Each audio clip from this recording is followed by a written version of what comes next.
사회복지조사의 과정이 있는데 이 과정 문제도 프로세스 화살표로 해서 시험에 출제된 바가 있습니다.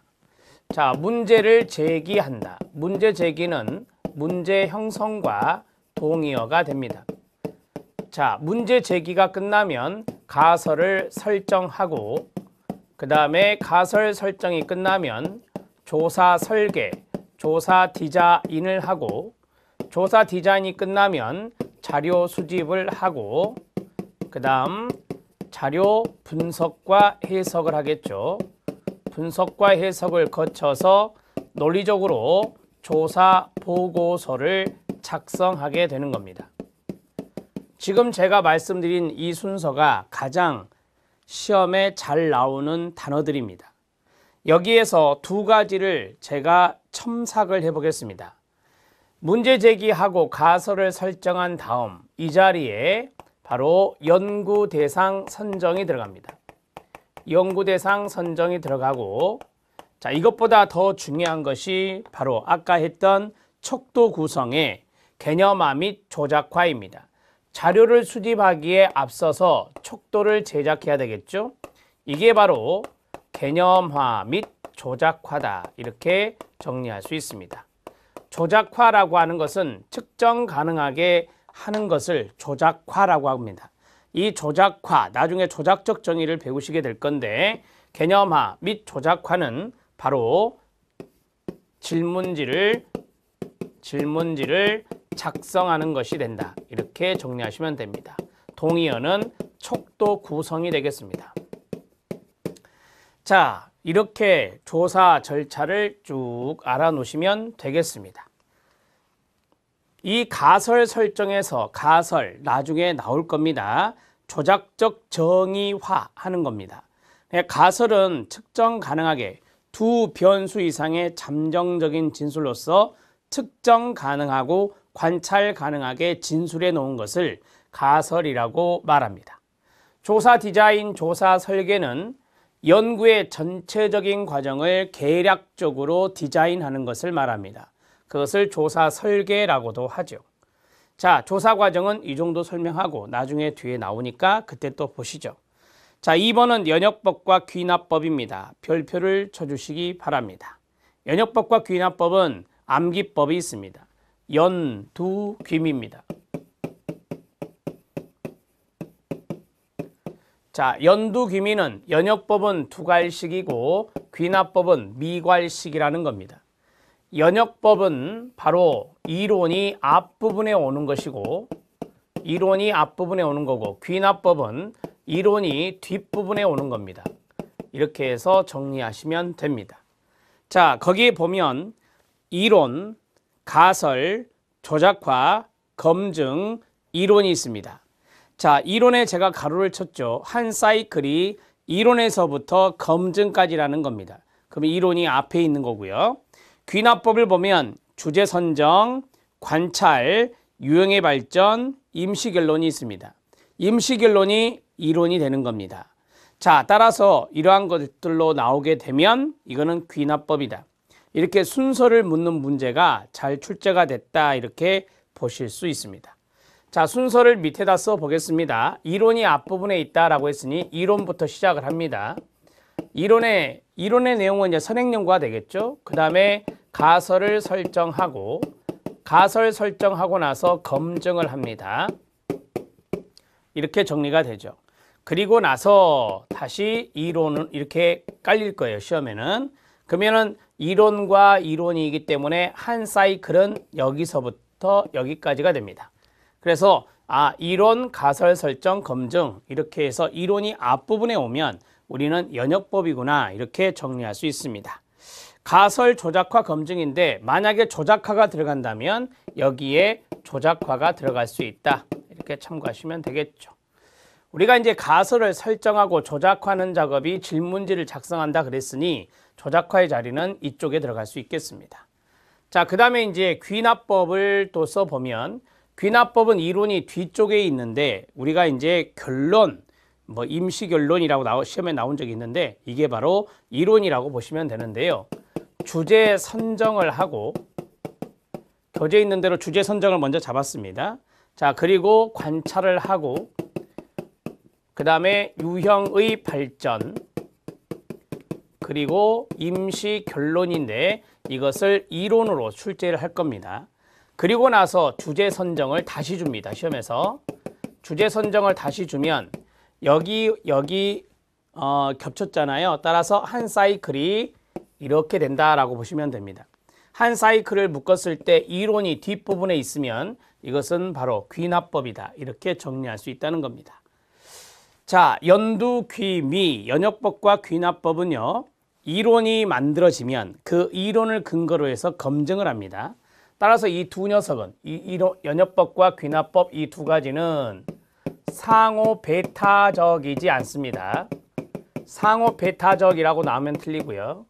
상호 독립적이다라고 나와도 틀립니다.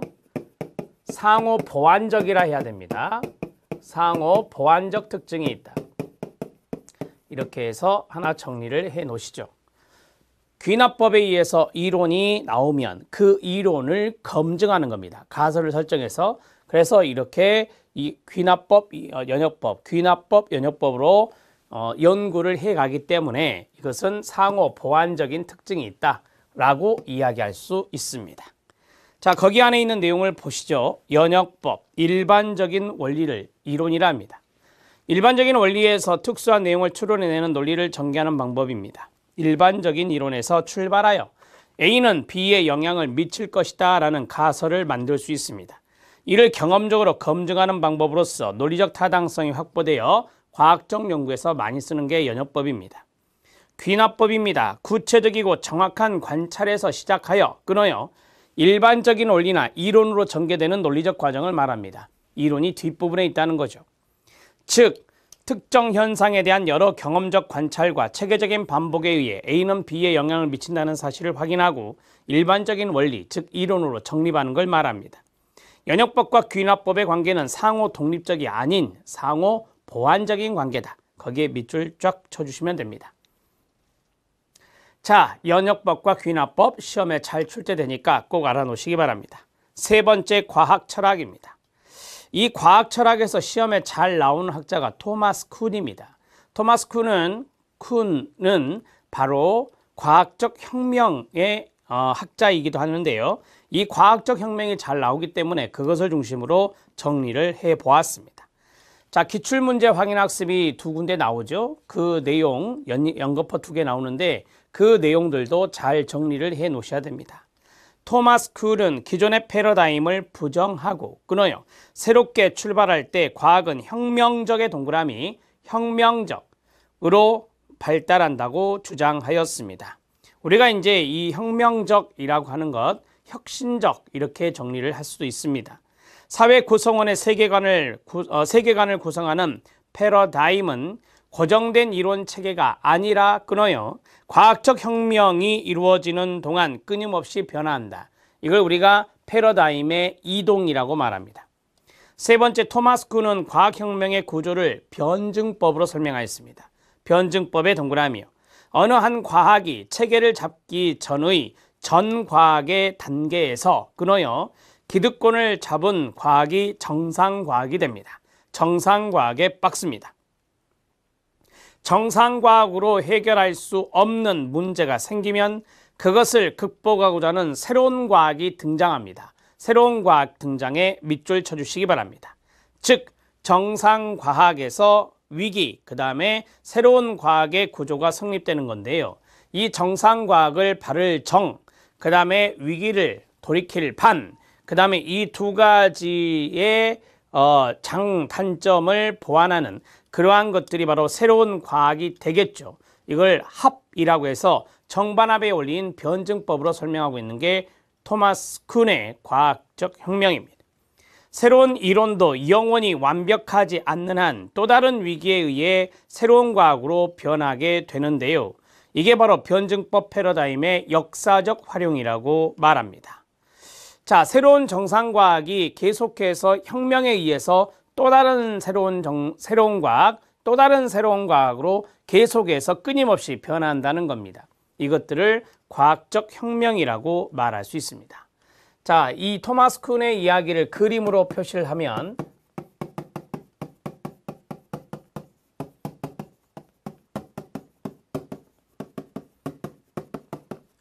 자, 혁명이라는 단어가 나왔죠. 우리가 이제 토마스 쿤의 과학적 혁명의 첫 번째, 이것을 우리가 전과학이다 이렇게 말합니다. 앞전자를 써서 전과학이고, 자, 이것이 혁명에 의해서 정상과학이 됩니다. 혁명에 의해서 정상과학이 됩니다. 이 정상과학은 또 혁명에 의해서 새로운 과학이 됩니다.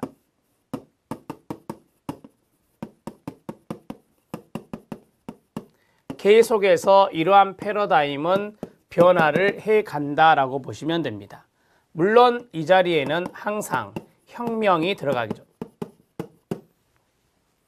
우리는 이 박스를 일종의 패러다임이라고 말할 수 있습니다.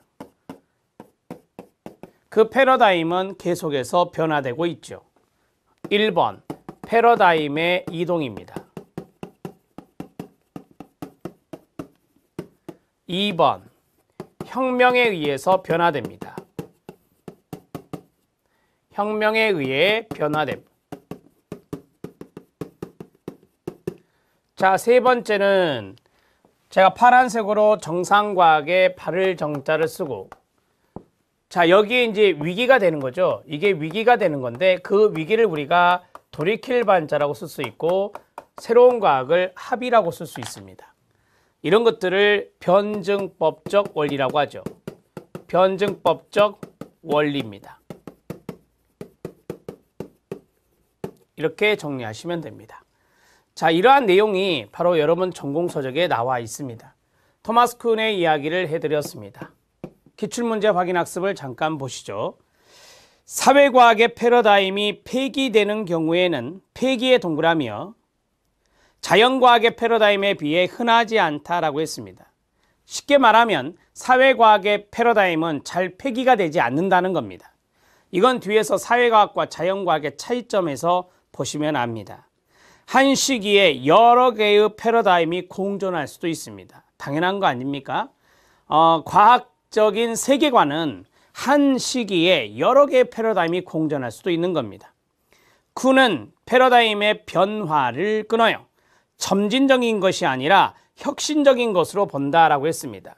제가 앞에서 이 혁명이라고 하는 단어, 이 단어가 바로 혁신이다 이렇게 정리를 해드렸죠. 그러니까 점진적으로 가는 게 아니라 어떠한 혁명에 의해서, 혁신에 의해서 새로운 과학이 나온다는 것입니다. 마지막 네 번째는 일반적으로 패러다임의 우열을 가릴 수 있는 객관적인 기준이 존재하기 어렵다라고 했습니다. 어떠한 패러다임이 우월하고 어떠한 패러다임이 열등한지 그러한 우열을 가릴 수 있는 객관적인 기준은 제시하기가 어려울 것입니다. 자, 기출문제 확인 학습 이 네 가지는 제가 왜 이것을 해드렸냐면 이러한 이야기를 조금 여러분들이 잘 보면서 이해를 하셔야 돼요. 시험에 나왔던 지문들은 한 번 더 곱씹을 필요가 있다 이 말입니다. 첫 번째 요점은 뭐냐? 사회과학의 패러다임 폐기는 자연과학보다는 드물다라고 하는 거고, 그 다음에 한 시기에 여러 가지의 패러다임이 공존할 수 있다는 거고, 그 다음 세 번째, 토마스 쿤은 혁신에 의해서 패러다임의 변화가 일어난다고 본 것이고, 마지막은 패러다임이 여러 개의 패러다임이 있는데 그 패러다임의 우월과 열등을 구분하는 객관적인 기준은 어렵다. 객관적인 기준을 찾기는 어렵다. 이렇게 보시면 됩니다. 자, 기출문제 확인 학습을 두 번째 걸 보면 패러다임 이야기를 많이 했는데요. 패러다임의 내용을 잠깐 보시죠. 같은 시대의 학자들, 동시대의 학자들이 공통적으로 가지고 있는 신념체계를 말합니다. 그러니까 이 시기 때 과학자들이 가지고 있는 신념체계, 이 시기에 과학자들이 가지고 있는 신념체계, 이 시기 때 가지고 있는 과학자들의 신념체계를 바로 패러다임이다 이렇게 말한다는 겁니다. 개별 이론들이 도출되기 위해 필요한 일종의 거시적인 관점으로 어떤 현상에 대한 구체적인 설명이나 이론을 만들기 이전에 현상에 대한 시각을 조직화하는 틀을 말합니다. 어떤 현상에 대한 직접적인 설명이 아니라는 점에서 이론과 구별이 되고 문제의 제기에서 결론의 도출에 이르기까지 이론 전개의 전 과정에 대한 기본적인 틀과 같습니다. 자, 여기 보면 조직화하는 틀, 시각을 조직화하는 틀이라고 했는데 그 시각이 일종의 세계관이에요. 그러니까 과학자들의 세계관이 있는데 그 과학자들의 세계관이 조직화되는 틀이 있을 거다. 그게 바로 패러다임이다 이 말입니다. 더 쉽게 말하면 그 시대의 과학자들의 신념체계를 말한다. 이렇게 생각하고 넘어가시면 됩니다. 후기 실증주의입니다. 여기서 중요한 거는 실증주의입니다. 우리는 뒤에서 실증주의, 그 다음에 해석주의 이런 걸 배우실 거예요. 실증주의, 해석주의가 있는데 실증주의는 양적인 연구를 측정하는 거고 그 다음에 여기는 질적인 연구를 하는 방법을 말합니다. 우리가 여기에서 객관적인 것을 중시한다면 여기는 바로 주관적인 것을 중시한다. 이렇게 연구자의 주관적인 걸 중시한다. 이렇게 볼 수 있습니다. 자, 실증주의가 중요한 단어예요. 지금 거기에 후기 실증주의가 있습니다. 후기 실증주의. 자, 이 해석주의가 있는데 해석주의는 맨 아래에 있는 포스트 모더니즘 패러다임과 연관성이 있습니다. 포스트 뭐뭐 후에 포스트 모더니즘 패러다임과 연관성이 있는 것이 바로 해석주의다. 이렇게 정리를 하시면 됩니다. 이건 나중에 또 정리해 드릴 겁니다. 후기 실증주의 1번 별표 1번이 시험에 나왔던 지문입니다. 후기 실증주의는 비합리적인 인간의 행동조차도 끊어요 합리적으로 연구하는 것이 가능하다고 가정한다 라고 했습니다. 여러분 그 합리적이란 말과 약간 유사한 단어가 객관적이라고 하는 겁니다. 객관적으로 연구하는 것이 가능하다 이렇게 생각하셔도 된다는 겁니다. 관찰과 측정이 순수하게 객관적일 수 없음을 인정합니다. 여러분 이 관찰이라고 하는 것이 있잖아요. 관찰이라고 하는 것은 연구자의 주관이 들어가거든요. 따라서 관찰과 측정이 순수하게 객관적일 수는 없다. 이렇게 인정하고 들어가는 게 후기 실증주의입니다. 다만 가로 객관성, 정확성, 일반 법칙화를 강조합니다. 이게 바로 이제 양적 연구에서 강조하는 것들이죠. 여전히 비객관적인 영향의 최소화를 강조합니다. 그러니까 비객관적인 영향이라는 것을 다른 말로 하면 주관적인 영향을 말하는 건데 그 주관적인 영향을 최소화하고자 하는 것이 바로 후기 실증주의다 이 말입니다. 또한 보편적 법칙을 입증하려는 시도 대신 어떤 조건 하에서 개념과 가설이 검증되는지를 조사합니다. 가치나 이데올로기 영향을 줄일 수 있는 논리적인 장치와 관찰 기법을 활용할 수 있다고 믿습니다. 기본적으로 구조화된 양적 연구 방법을 선호하면서 끊어요 질적 방법을 사용하기도 합니다. 자, 후기 실증주의는 제가 양적 객관적인 걸 측정한다라고 했죠. 이 후기 실증주의 같은 경우에서는 혼합 방법이란 거 들어보셨죠? 즉 양적 연구를 선호합니다. 양적 연구를 선호하고 거기에 질적 연구를 병행하기도 한다. 질적 연구 병행 가능. 이렇게 정리하시면 됩니다. 자, 포스트로 갈수록 그러니까 모더니즘 시대 때는 양적 연구를 이제 선호했었고요. 포스트 모더니즘 때는 해석주의, 질적 연구 방법, 주관적인 방법을 강조했었는데 후기로 갈수록 질적 연구 방법도 병행할 수 있다라고 봤습니다. 우리가 이거 두 가지를 같이 하는 걸 뭐라고 하죠? 혼합적인 연구 방법이라고 하죠. 혼합적인 연구 방법도 시험에 잘 출제가 되고 있습니다.